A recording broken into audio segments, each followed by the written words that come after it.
Have you ever bumped into someone who is just continually narcissistically talking about themselves all the time? You know, the kind of people that just only talk about themselves, don't care about anyone else. Well, if you have bumped into those kind of people, you are going to enjoy this next video. Hi, I'm Terry Brock, and I want to help you learn what to do when you're in a situation like that. Also, how to avoid it, just in case you might head that direction. And to do that, I've got someone that joined me named Bill Lampton. He has his doctorate in communication. He knows how to communicate, and he gave some really good ideas that you are going to love. So join me now as we talk about how to deal with people who have I trouble. Now, I'm not talking about EYE. I'm talking about the letter I. They keep talking about themselves all the time. And join me in this one as we talk with Dr. Bill Lampton about dealing with those people with I trouble.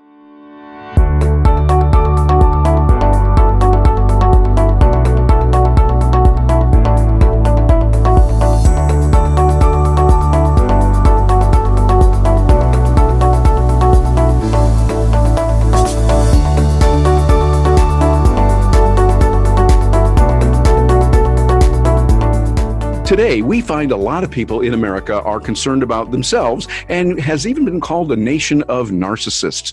Sometimes we see that and sometimes we wonder why. And one of the ways that we found this to be evidence is when, you might notice this, when you're out there and people just talk about themselves all the time, which is why we wanted to put this together with a session on how to deal with people who have I trouble. Now, I don't mean the word EYE as in the eye on your face. I mean the letter I. They always are talking about, well, I did this or I did that. Well, to get some answers from someone who really knows about dealing with communication and how to relate to people, I've asked my friend, Dr. Bill Lampton, to join us, and he's doing that now from his offices there in Gainesville, Georgia. Bill, good to have you with us today. Terrific, Terry. And this is a topic you and I have talked about before, and we're glad to share our ideas with people because we run into windbags, I call them. And in the workplace, I call them workplace windbags, and also that we could call them chatterboxes or monologuers. You've described it well. The person who has eye disease. That may even be an original Terry Brockism. I've never heard that before. I don't know. It might be. I haven't heard anyone else, but I'll use the letter I, and they do that. And so for those of you watching, you can probably relate to this. It's the person who is talking incessantly about themselves. It's, I did this, I did that. Now, they often will use me or my, or they're talking about their things. And it's almost like nonstop. And Bill, that's why I'm glad to have you, because you got a real doctorate in communication. Is there a way that we can deal with that, or have you seen much of that in the world as you confront it? Terry, I've seen plenty of it, as most of us have. Anybody who is out and about and talking with people, we're going to find people who want to control the conversation 100%. And there are some ways that we can deal with that. It doesn't take much creativity to realize that these people are going to keep on doing that unless we give them some signals. Yeah, I think so. I think there's got to be some signals there. Well, before we get to the signals, though, I want to talk about things that have happened. You were mentioning to me a situation that you had recently. We're not going to use any names here to implicate someone, but it was at a party you were attending, I think. Tell me about the situation, what was happening to you. Yes, it was at a party, and it happened that a friend dropped by who I hadn't seen in a while. He had been a golf buddy for a long time, and he came to the party, started talking about his career. And I thought it might be a 1 or 2 minute summation, but no, he kept on and on and on. And he was talking about his time in the Air Force. And next thing you know, my brother, who is a licensed pilot, said, well, oh, I'm a pilot also.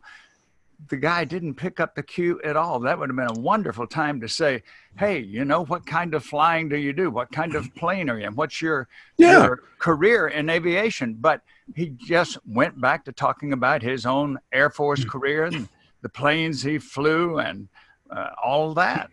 Yeah, I find it's like they're oblivious to other people being there. I remember being around some people a while back. I've seen this happen several times where they're talking incessantly about themselves over and over and over. And then they kind of catch themselves and they go, oh, you know, I've been doing all the talking. Well, what about you? And then I'll start to talk. And sure enough, get interrupted on that and they go right back into it again. It's like something must be going on there.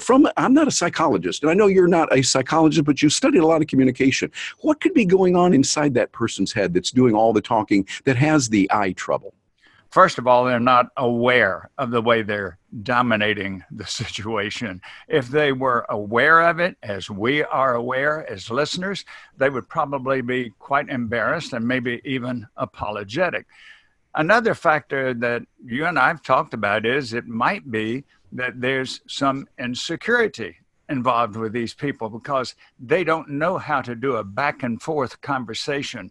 Terry, conversation should be like a tennis match. I serve and then you return the serve. But these nice metaphor. Yeah. But these one-sided conversations are, I'm going to serve, and you don't get a chance to return. Exactly. And a real world situation where that happens, I'd like to get your comments and ideas on this, is when people want to impress someone. I think that's probably at a core element. They're trying to say, I'm really important, but it could be very dangerous to someone who's in a job interview. You have talked about this before in your work and your coaching. Tell us a little bit about what happens and then why that could be bad. What happens is that the person who wants to impress somebody, thinking I can do it by being a showman, by telling everything I know and talking about all the places I've been and what I've accomplished, yes, they're impressing, but it's not a positive impression. The way to positively impress somebody, I heard this a while back, when holding a conversation, be sure to let go of it once in a while.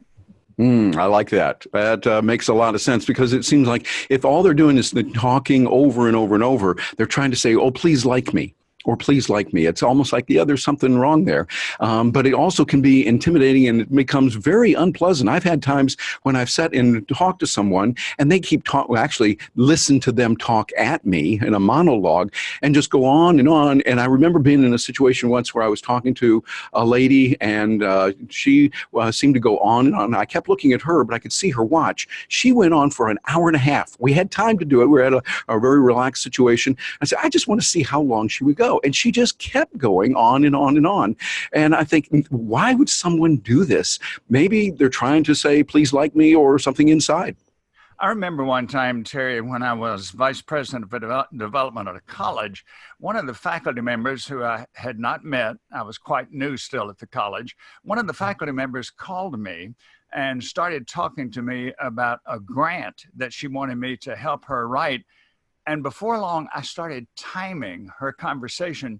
She talked 23 minutes before she even got asked for any input from me at all. That's as big a turnoff for a first impression that I can possibly imagine. Yeah, and I think the key is to make sure that we are doing more of the listening and rather than all the talking. It's something that as we all tend to be inclined to talk about ourselves. That's the way we are. We breathe only for ourselves. We sleep only for ourselves. And so we tend to be in this our own head with our intrapersonal communication. It's important to break out of that. And it's important for all of us to realize that and then to understand what we can do. And matter of fact, what I'd like to do, Bill, is as we wind this one down here, ask you if you'd join me for another episode where we can sit and talk about the issue of people with eye trouble and what we can do when we're in that situation being bombarded by the person with eye trouble. Would that be all right with you? Because we like brevity, yes. Absolutely. I like that. Well, Bill, thank you so much for joining us. And if someone says, hey, I want to get some more information about that and find out about the coaching that I know you do in presentations and helping people to communicate better, what's the best way for them to reach you? Best way to find out what I do and to reach me is to go to my website, that's B-I-Z, bizcommunicationguy.com. bizcommunicationguy.com. Well, Bill Lampton, Dr. Lampton, we appreciate you being here. And for those of you joining us, I'm Terry Brock, and thank you for being here and for watching out to avoid eye trouble.